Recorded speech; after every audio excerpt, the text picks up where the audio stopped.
Welcome to the LandGrant Gauntlet's Periscope for the second week of football for the Big 12. My name is Brady Trantham, and this is my buddy Derek Morton. He is a recent contributor.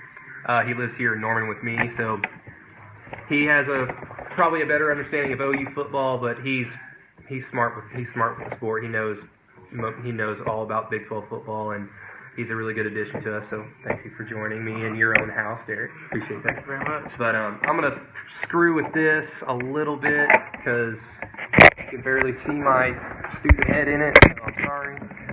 So there we go. Okay, yeah. But like we usually do, we'll give everybody about 3 to 5 minutes to join in. Don't forget to like or share, retweet, share on Facebook, retweet on Twitter. Helps us get the word out there. We like to have people join in on the discussions and makes it a lot more enjoyable to do these things. And if you have any comments, please share.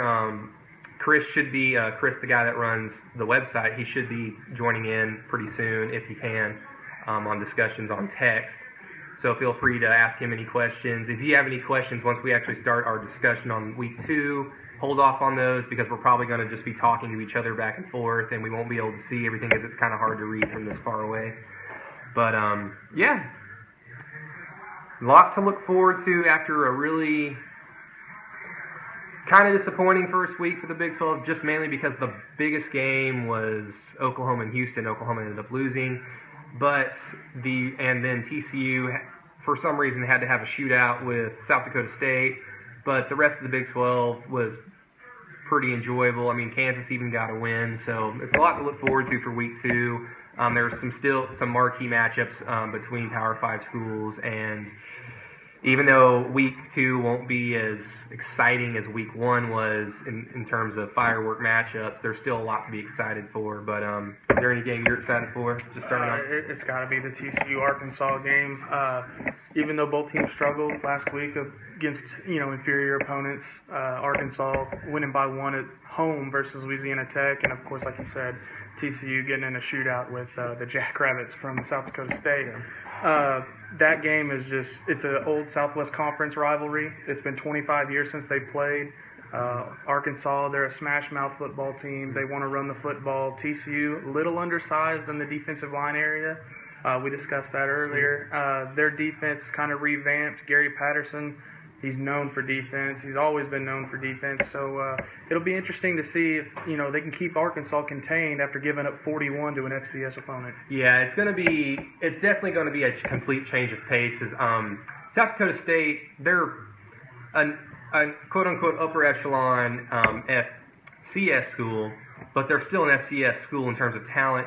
They run a completely different style of offense than what Arkansas is going to bring to the table. We'll get into that a little bit later. We still got a few more minutes, but yeah, there's Texas Christian and Arkansas. That's probably the marquee matchup in the conference. I'm actually kind of excited for Texas Tech and Arizona State, simply because Arizona State is always a trendy pick out west in the Pac-12. Last year, Kirk Herbstreit even had them in his Final Four for the college football playoff, and they completely imploded.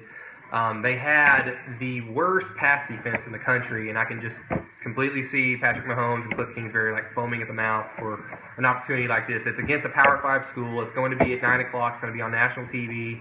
All eyes are going to be on the Red Raiders, and it'll be a great opportunity for Patrick Mahomes to kind of start off his Heisman campaign. If that's ever going to gain any traction, it needs to start Saturday night in Tempe.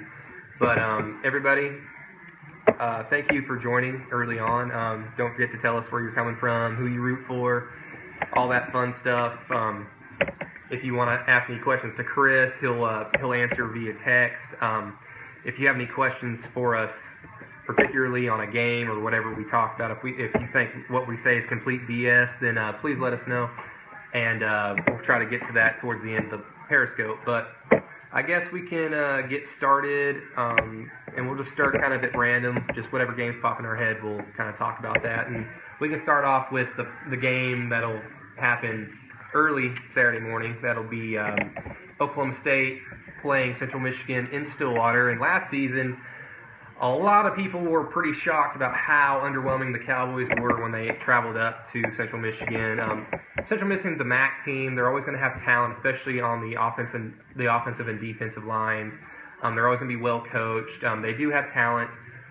But because the game was so close last year and because Oklahoma State's offensive line, what we kind of learned in the 2015 season, wasn't very good, they've had an entire year, an entire offseason of hearing that. And I really think that the spread's 21. I really see Oklahoma State having a lot of success in this game, just basically because of how terrible it was last year, even though the Pokes got the win. I see a lot of James Washington in this game, considering he wasn't used last week. What do you think? I completely agree, but from a competitive standpoint in the Big 12, Oklahoma State's going to have to come out in that game. They're going to have to run the football. The offensive line is still a question mark. You can't base a win off of southeastern Louisiana. You can't do that, when you would play in a league like the Big 12. You got to be able to run the football at some point, and that offensive line is going to have to show up. They struggled last year in Central Michigan. Rudolph wasn't on his best game up there. They struggled until the fourth quarter, and their defense really showed up for them in those last, 7 or 8 minutes. So they come out Saturday. I believe you're right. They throw the ball around. They get it to Washington. They get it to the running back, Barry Sanders Jr. Barry J. Sanders. I think he'll get a lot of touches in this game, and I think you're right. The 21 points I think that'll be well taken care of. If last season didn't have it, like if Oklahoma State just had a run-of-the-mill solid victory, I would be a little worried about this game, just considering that next week the Pokes have Pittsburgh coming to town, and I always worry about playing a lesser opponent, and then the following week you play and Pittsburgh's nothing really to write home about, considering look for Hill to impress as well. Okay. There's not really much to write home about for Pittsburgh this season, but because they're a name brand, they've had success in the past. I always worry about playing a lesser opponent one week and the following week you play a bigger program. But because of what happened last year, I kind of see the Pokes rolling on Saturday. Should be a good win, and definitely they need to get the ball on the ground as much as possible, and that will open up big plays for James Washington. He's probably the best big play receiver out of the Big 12. So if Oklahoma State can run the ball going forward, it'll be great for them. I don't necessarily think that it's imperative that they need to run the ball to beat Central Michigan or even to cover the spread, but if they can run 150 yards if Barry J. Sanders can get 150 yards on the ground, or if the team can rush for over 250 yards, Oklahoma State is definitely going to be a threat to win the Big 12. Absolutely. Yeah. But I guess next thing we can talk about, we'll save all the fun stuff for last. Let's get all the boring stuff out. Oklahoma and ULM. Louisiana Monroe comes in. They won their opening game against Southern. Oklahoma, of course, lost to Houston in the opening week. The spread's 47 points. After what I saw with Oklahoma, I don't necessarily think I would put my money on OU to cover that spread, because I'm not taking that. I don't want to see the Sooners pass the ball. They don't need to pass the ball in this game. Lincoln Riley abandoned the run. It's well documented. I don't want to sit up here and talk about it for 25 minutes. Yeah, it is a lot of points. They talked all week about, we probably should have got back to running the ball. Personally, I don't want to see Baker Mayfield throw the ball for more than 25 times this game, and then hopefully by then the game is over and then everyone can sit out and get some underclassmen out there. So Oklahoma's going to win. They'll win comfortably. I don't know about 47 points, though. I just want to see a whole lot of Joe Mixon and Daniel Brooks and maybe even freshman Abdul Adams. Yeah, the Sooner running backs, they need to split at least 45 carries amongst themselves. I don't want to see Baker running it a lot. I don't want to see him, like you said, 25 times, maybe 20 times. He doesn't need to throw the ball in this game. We need to establish the run. The offensive line needs to come out and show who they really are. They struggled last week at times. They couldn't get the ball rolling. 3rd and 1, and you can't get that first down picked up. That's going to kill you further along down the road. They need to come out, establish the run early, only pass when you need to, or, surprise them a little bit. But the key thing needs to be that running game this week to build up confidence before Ohio State comes to town. Exactly. I mean, even last season, the Sooners didn't even get the ball rolling on the ground until after the Texas loss, and that's well into the midpoint of the season. And if Oklahoma wants to bounce back into the college football playoff discussion, they have to, just like Oklahoma State, they have to get the ball running on the ground now, because you lose to Ohio State, you're still in the Big 12. If Oklahoma loses to Ohio State next week, I don't think a lot of people will kind of put them on the shelf in terms of possibly winning the conference. They have the talent to do so, but in terms of winning or getting into the Final Four, that dream would be kind of shut off right there. Absolutely. But I mean, Joe Mixon and Samaje Perine are your best players on offense. I know Baker Mayfield's he gets all the Heisman hype, and especially from last season. He's certainly capable, but he is a much better quarterback when the defense cannot key on doesn't have to just key on deep routes, on short slants. If the defense has to pin their ears back or prepare for Mixon or Perine coming out of the backfield, Mayfield's a much better passer. You put too much pressure on him, and then he makes those mistakes that we saw against Houston, that we saw against Clemson. Absolutely. And it just doesn't make sense to me. Joe Mixon showed his absolute versatility in the first 90 seconds of the game last week, and they completely went away from that. And I know Perine got hurt midway through the second quarter, and he was out for a few series, and he came back, but he wasn't really used other than run right, run left. And by that point, the game was not over, but the shell shock kind of hit the Sooners, and they were never really able to bounce back from it. So yeah, just a workmanlike victory I would like to see from the Sooners, running the ball. If they're able to just control the line of scrimmage, that'll at least give a lot of Sooner fans optimism going into Ohio State next week. But let's just try to make that fun. How many points will you score this game? I got them scoring in the 40s. In the 40s? I don't see ULM scoring more than one touchdown, basically because they're a running team. Mm-hmm. And OU actually had really good success with rush defense last week, and that's been kind of forgotten because the Sooners lost. Greg Ward Jr. only had 1 yard rushing, which was incredible to think considering the Cougars had so much success on offense. But I'd probably say the Sooners you penciled them in for 50. At the same time, I don't see them covering the spread. So you're probably right. They're probably going to only score in the 40s and call it a day. Yeah. But let's move on from that one. There's an interesting 52-17. Yeah, backdoor covered. We got a little interesting matchup, not necessarily because of the opponent, but because of who's coaching the opponent. West Virginia and Youngstown State. And both Pelini makes his return against a Big 12 opponent. He never really got to play with West Virginia when they were in the Big 12. But Youngstown State comes to Morgantown.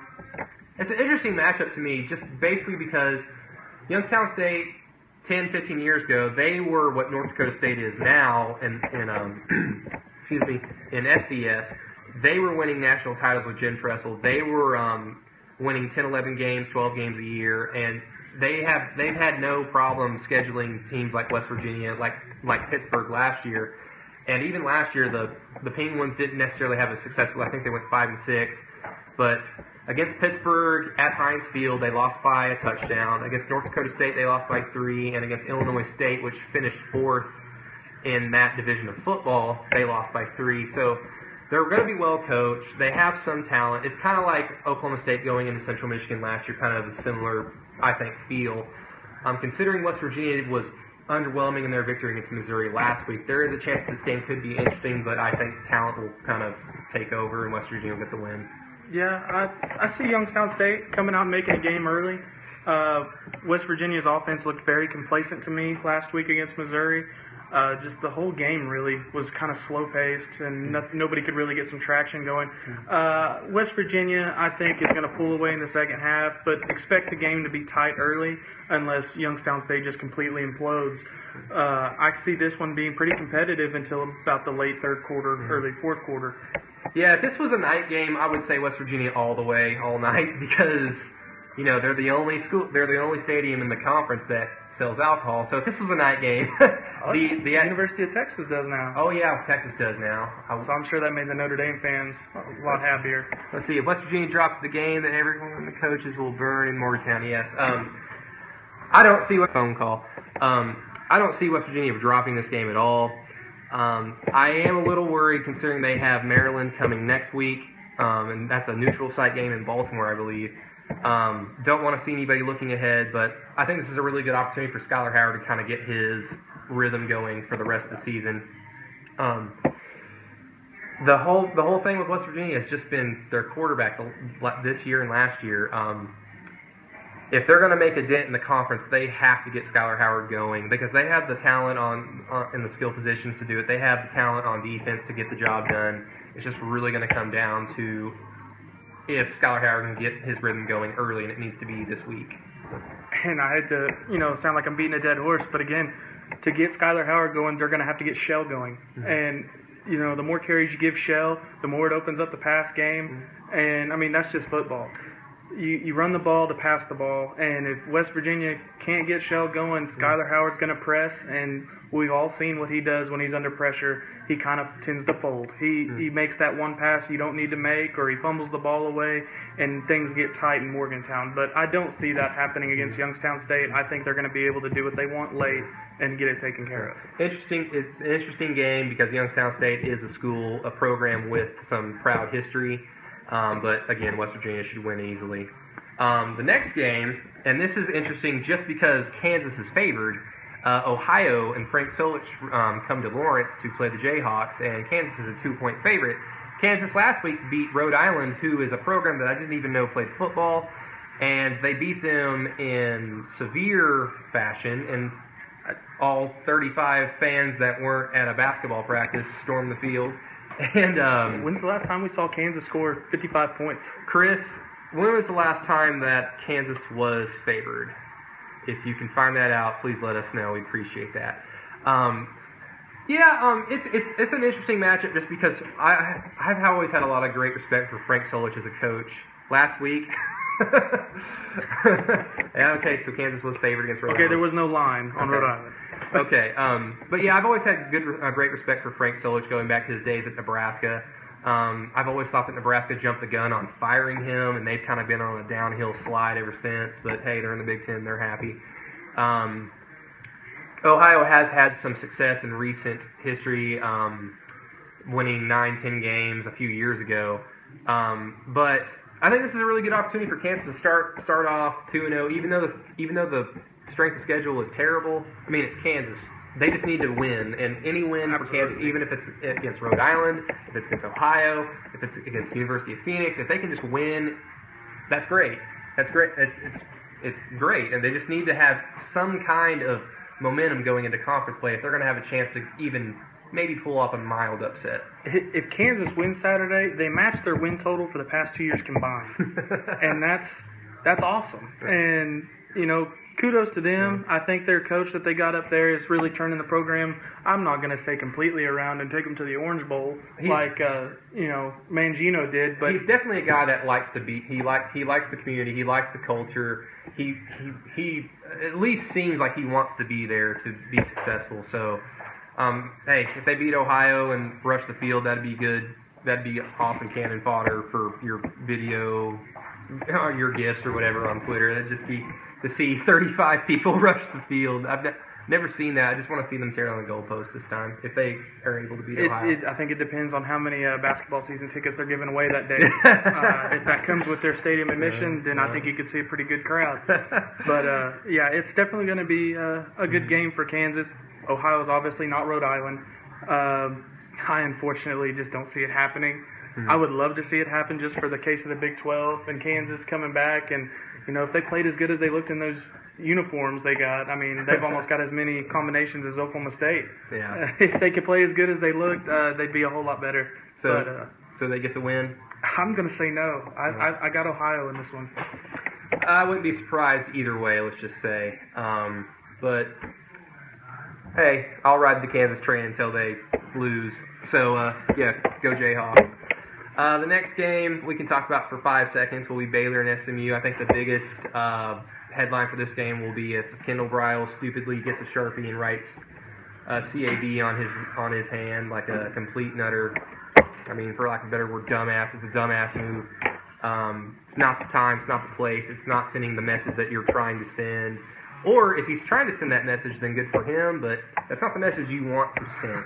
I get that's your dad, and I understand that Your dad knows your dad knows that you support him. You don't need to kind of thumb your nose into the public that obviously has a lot of distaste for the Baylor program, and it's not because people hate Baylor. It's because they hate what Baylor's done over the last 5 years, apparently. And that's if you want to be on the side of we want to defend throwing rape under the carpet, then fine. But don't expect anyone to say, go for it. Yeah, go for it. Yeah. I don't see where any thought went through his mind how that could be a good idea. Other than the fact he can sit there and say, I'm supporting my father. Mm-hmm. Which, as sons, if they don't understand that, then what's the point? He's not doing it to support his dad. He was just doing it to get attention. He was doing it to get the wrong type of attention, and he certainly did that. Oh, and by the way, Baylor does play SMU, and they'll win. Moving on. Let's see. We got Texas and UTEP. Let's see. Texas and UTEP. Texas had the biggest win in the conference. They finally got to defeat Notre Dame after getting destroyed by them last season. They look a whole lot better. They look like a completely different program finally. They have found their quarterback. I will say that. Shane Michel looked completely the part that he was hyped up to be going back to the spring game. Even Swoops was able to. They were able to put Swoops into positions where he was able to succeed. They didn't let him throw the football. They didn't let him throw the football. Notre Dame knew what was coming, and they were able to stop it. But yeah, Texas will win. They've got a big game next week on the road in Berkeley against Cal. Another big opportunity for the Big 12 to showcase. 30-point spread down there in El Paso. Did they cover? Texas will cover. I think Texas is on a. I think they have a chance to be special this season, which is scary for the Big 12 considering they've had talent all over the field except for the quarterback position. And I know they've had talent in the skill positions, but they've always been inexperienced underclassmen, and the moment was always too big for them. But because they proved that they can beat a big-time opponent like Notre Dame last week, I don't think the moment's big enough for them now. And if they can continue their rhythm, UTEP being a trap game, will win but won't cover. I mean, UTEP did give the Sooners a lot of trouble in El Paso a few years ago, but I think that was just mainly because Landry Jones isn't a very good quarterback. But that's a different story. But, I mean, I wouldn't be surprised if Texas didn't cover just because there might be a huge hangover from the Notre Dame game. But, I mean, what do you think? I think they'll cover. I really do. Texas, they're going to be fired up. They just beat Notre Dame. That's their biggest win in recent memory besides Oklahoma last year, which was just awful. Mm-hmm. But I think Texas comes out, plays inspired football. Shane Buechele's going to throw it around. He's obviously going to be something special. Their defense, I think, is very underrated. Yeah, they gave up 47 last week to a Notre Dame team that's was expected to be good. But I tell you, that kid Malik Jefferson, he is a future NFL stud. He knows the game of football. He plays it smart. He reminds me a lot of Luke Kuechly at Carolina. Yeah, he was the Big 12 Defensive Player of the Year as a true freshman, and I don't know how you do that as a true freshman, but he's looked the part ever since he stepped on campus in Austin. There was a huge recruiting battle between him and the Sooners, and Sooner fans are still feeling it by not getting Malik Jefferson to come into Norman. But they have a captain on defense. They seem to have a captain on offense. They have a head coach that they all believe in, that has a culture, has a style that they all believe in. And if Texas is able to start off 3-0 and then go into Stillwater, I believe, for their Big 12 opener, that'll be a huge game. That'll be a huge game to see where both of those teams are going to go for the rest of the year. If Texas is able to win, they're the team to beat. If Oklahoma State can beat the Longhorns and kind of shut down that optimism in Austin, then Oklahoma State will then kind of take that spot and be. It could very well set up another Bedlam Big 12 championship at the end of the year, but that is further down the road. And we've got a few more games, not as much time left, so let's kind of speed through this last lesser game, quote unquote. We got the Cy-Hawk Trophy game going Iowa and Iowa State. Iowa does this thing where every 3 or 4 years they're really good. They have a ton of seniors, and then the following 3 or 4 years they're not good. They had their year last year, and this game is really weird because it doesn't necessarily matter how bad Iowa or Iowa State are. It's always a fun game. And the underdog seems to win a ton in this game. Oh, yeah. Iowa State dropped a bad game to Northern Iowa, and I know it's Matt Campbell's first year as head coach. It's a rebuilding gig, and it's seemingly always a rebuilding job for them. I really don't know what to expect with this game. I never know what to expect. It's always a difficult game to call every season. But hey, I'll give Iowa State the benefit. It'll be Matt Campbell's first attempt to play Iowa. Let's go ahead. I'll give him the benefit. What do you think? I'll take Iowa in this. It's a 15-point spread. I don't necessarily think they'll cover that. Like you said, it's always close, and it really is. There was times where Iowa State was just god awful, and they'll come out there and play Iowa to a 10-point game. This game this year, I think Iowa wins it late. I think they take control, mid fourth quarter, but I don't think they cover it all. I think it'll be a 10 to an 11-point game again, but I just don't see the Cyclones hanging with them. They got that running back of theirs from Lawton, Oklahoma. He's a good player, but he just doesn't have any help around him. And it was disappointing because their quarterback Lanning, I really liked him at the end of the year. I thought he showed really good poise. He's got good size. He had a good arm. Lazard, their receiver, I believe. Yeah. They have a really nice little triplet thing going with those three. But yeah, it comes down to help everywhere else, and they don't necessarily have the talent to really bring out the most in their three offensive triplets. But again, I'll give Iowa State the benefit of the doubt on this one. Iowa had their year last year, and that's why I'm kind of going with Iowa State in this game. But the two marquee games will be Iowa State team does not have Campbell's system figured out. Iowa wins big. Could very well happen. Absolutely, very possible. I was terrible last week, so I might as well be terrible this week again. I was 0-5, so what do I know? The two big games, we got TCU and Arkansas, old Southwest Conference rivalry. They haven't played since '91. And then Texas Tech and Arizona State will play out in the desert, Tempe at 9 o'clock. You staying up for that one? I will be staying up for that one. Will I be coherent is the question. Let's see. Go through this a little quickly because we're running out of time. TCU and Arkansas scares me for the Big 12 simply because TCU's defensive line, they average about 270, 275, 6'1", 6'2". They've got one big guy up in the middle, Braylon, can't remember his last name. He's 6'4", 240. That's great. Arkansas's offensive line averages out to 315, all 6'1", 6'2", and all they do is run the ball. And if TCU had so much trouble with South Dakota State, I dread what Brett Bielema has planned for them. And I can definitely see when Arkansas went to Lubbock a few years ago and just ran the football for 300 yards, and Texas Tech, no matter what they did, couldn't stop it. And I know Texas Tech defense, TCU defense, it's apples and oranges. But just from what I saw, TCU really scared. If they would have just dominated the game like they should have, I would probably lean towards TCU. But just because of the lackluster performance, I really don't know, because a lot of people gave TCU the benefit of the doubt on defense just because Gary Patterson is such a defensive guru, and he is. And I'm pretty sure that they'll get it figured out once their players get more experience as the year goes on. But I don't know if they can pick it up this early against Arkansas. The biggest thing for TCU coming into this Arkansas game is looking back at that Louisiana Tech tape, seeing Arkansas win by 1. I understand Louisiana Tech is not, South Dakota State, obviously Division I and FCS. And but at this point, it's all about how that defense comes out. Mm-hmm. Kenny Hill, if he can get that offense going like he had it on Saturday, TCU wants to make this a shootout. But if they can't stop the run, Arkansas is going to bleed the clock. They're going to, keep it close all game. And I think that's got to be the key for this TCU defense. They're going to have to blitz a lot because I don't think their D-line can hold up against that offensive line the entire game. Mm-hmm. They're going to try to bleed TCU's defense down. And I just think the linebacker play and the run fill is going to come into a huge question for this one, and it's going to be a bloodbath, and not in a case of someone getting blown out, but it's going to be an all-out war in the trenches. The other thing for me is I've just never really been a big believer in Kenny Hill going back to his days as an Aggie. He's got a big arm.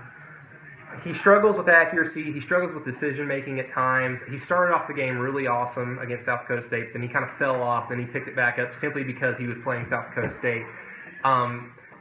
He has the ability to both win you a game and to lose you some games with his decision making and his ability to, or his lack of ability down the field accuracy wise. But like Chris said, if TCU can force Arkansas to play catch up, TCU can win this game. It's in Fort Worth, and the last thing Arkansas wants to do is force their quarterback to pass the ball. If Arkansas can run the ball early, it's going to be scary for the Horned Frogs. But if TCU has success passing the ball, it could very well be a big, huge statement win for the Big 12. What do you think? I mean, I like TCU. I've always been a TCU guy.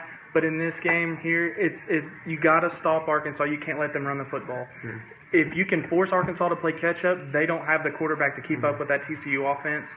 And I think if the Frogs can get a 2-touchdown lead or a 2-score lead, I think they run away with it. I really do. But if Arkansas is able to run the ball, it's going to be close, and I think it comes down to who has the ball last.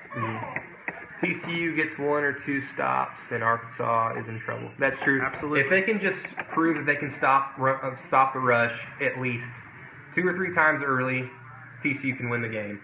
I don't think they'll be able to do that simply because you know what Arkansas is going to do, and they'll still do it. They're going to run the ball. I don't know if TCU has the players to stop them, just in terms of size and ability. No. TCU is still going to have a good defense later on. I just don't know if they're going to be able to do it this early. They're built for the Big 12. They're built for the Big 12. They had 5 years ago.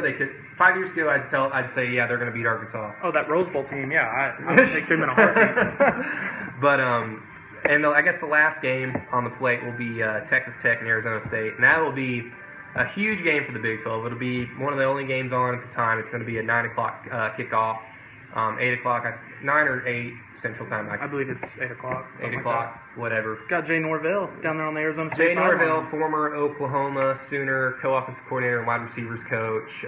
It's at 9 o'clock apparently. Arizona State always has nice skill position players, but last year they not only had the worst pass defense in the Pac-12, they had the worst pass defense in the country. This will be a great opportunity for Patrick Mahomes to get his Heisman campaign started. I see Texas Tech winning big in this game. I agree. Texas Tech actually the underdog in this by 2.5. I don't see how that came about. It's on the road against Power 5 school. Arizona State's name kind of holds some water, and we all know the lack of talent defensively for Texas Tech, or more so the lack of performance on defense. I see this as the team saying, "Hey, this is a great opportunity for Mahomes. Let's pick up the pace, or let's pick up the slack and kick Arizona State's ass, pretty much." Absolutely. I think it's going to be a shootout, but I think it's going to be a shootout that Texas Tech runs away with. Mm-hmm. Arizona State's going to score a couple, touchdowns, points. They're going to be up there. I see this as like a 52-28 kind of game, or 52-35. But I see Texas Tech really showing out on offense and winning big, and making a few stops here and there to get the conversation going into Big 12 play. So everyone got together and decided ASU was good regardless of what they put on the field. Last year they were Kirk Herbstreit's one of his Final Four teams, and it seems like every other year they're a trendy pick to win the Pac-12, and they never do anything. A few years ago, what they would do is just win 8 games but beat USC when USC was still a little bit respectable. And that would always give them momentum going into the following year, but they were never able to capitalize on it. And I mean, this year they had to replace 2 guys in their secondary that was already awful. So I see Texas Tech having a field day on offense. I see Raider rantings on Twitter having a blast with himself and getting all optimistic for the Big 12. But I think this will be a good week for the Big 12. 2 big marquee games against Power 5 schools. But of course, everybody's waiting for next week when Oklahoma and Ohio State will play, and that's certainly probably going to be College Game Day, where College Game Day will be located. Everybody's going to be excited for that. Norman's going to be rocking. It's going to have to come down to preparation, and if the Sooners are able to take care of business early against ULM tomorrow, I will have a little bit more optimism than I do now with the Sooners. But Urban Meyer held coach, and even though most of that team are freshmen, sophomores, and inexperienced juniors, those are 5-star inexperienced freshmen, sophomores, and juniors that have talent and they put 70 points on Bowling Green. So it'll be a good opportunity for the Big 12 to make a statement, but I don't know just yet, so we'll hold off on predictions with that one. I'll go ahead and say this. You cut the dumb penalties out. You improve your third down defense. JT Barrett is not Greg Ward, and I say that in two different ways. He's not as elusive as a runner as Greg Ward, but he's a lot better of a passer than Greg Ward. He's a complete pocket passer. Absolutely. He has the ability to run. He's kind of similar to Baker Mayfield in that Baker is not – he's not a running quarterback. He just has the ability to move around in the pocket and extend plays, and often, at least last week, extend them for the wrong reasons. But Barrett's certainly capable of gashing a defense with his legs. Absolutely is. But I guess we'll put a wrap on this Periscope for this week. I've got the Big 12 going 6-3 with losses. Kansas, TCU, me. Derek has TCU winning and loss with Iowa State. 6-3 would be a good week, considering next week there's OU, Ohio State, OSU, Pittsburgh. Who else? Wasn't there someone else? Texas Cal. Texas Cal. Yeah, Texas Cal. There are 3, there's a lot to look forward to other than just looking forward to conference play. So stick with us at LandGrant Gauntlet. We'll have you covered throughout the week. If anybody has any questions, feel free to ask away. If you're watching this after the fact on the website, please be sure to comment on YouTube or share anytime. It helps us out, and we really appreciate it. But other than that, Derek Morton, Brady Trantham, I guess we'll just sign off for the day and go Big 12.